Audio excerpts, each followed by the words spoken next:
that is something that is simply not stopped. God continues to touch the hearts, to speak to people. The church is the voice that transmits that word in our world. Like John the Baptist, the church cries in the wilderness. It speaks that the Messiah has come, that God is with us, that our salvation is taking place. The new evangelization calls for us to adapt not the message, but the voice speaking to the world. The word never changes, but the voice has to modulate. Our voice must be clear and relevant. Our voice must be alive and enthusiastic. You can't very well invite someone to a new experience of God speaking if it seems like we ourselves are bored. Our voice must be alive. It must translate into today's presence and language and way of speaking. I was over at Salt and Light studio operations today, and one of the things that so impressed me was the new technology. Today, and all the young people over there, today they're the only ones that know how to do all these things. Someone said to me, I found a whole new reason why my 12-year-old should stay in the house. He's the only one that can get my machines to work. We have all kinds of operations today, opportunities and mechanisms to reach people in the new communications. The new evangelization is all about using that. The church never tires of announcing the gift that she has received. We have to find ways, though, of saying it. In September of 2010, as our Holy Father arrived in Glasgow, Scotland, as part of his trip to the United Kingdom, he set the tone for his visit and what I think is also a frame of reference for the new evangelization. He began by saying, quote, Catholic professionals, politicians, and teachers, you should never lose sight of your calling to use your talents and your experience at the service of the faith. And this is the focus.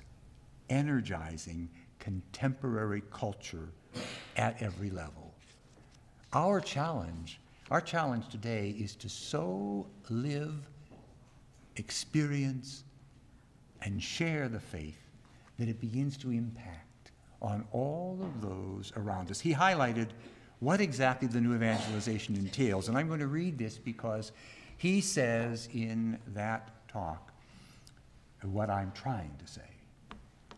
The evangelization of culture is all the more important in our times when a dictatorship of relativism threatens to obscure the unchanging truth about man's nature, his destiny, and his ultimate good.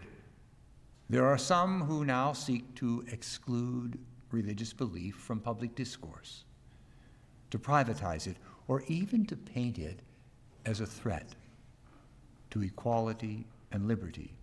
Society today needs clear voices which propose our right to live not in a jungle of self-destructive, arbitrary freedoms, but in a society which works for the true welfare of its citizens. As we undertake the new evangelization and the presentation of the richness of the experience of Jesus and his gospel, we have to be aware of the context of our proclamation, of our witness. That's what the new evangelization is saying. You need to be aware to whom are you speaking, and that's determinative of how we speak.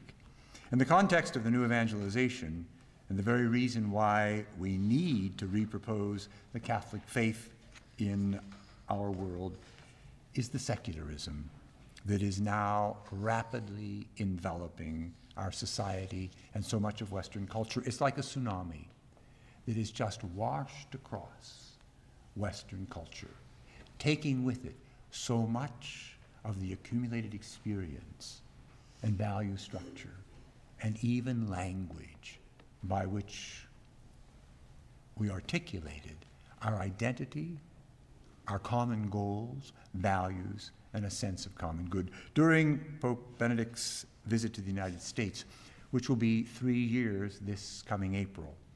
He spoke of a number of themes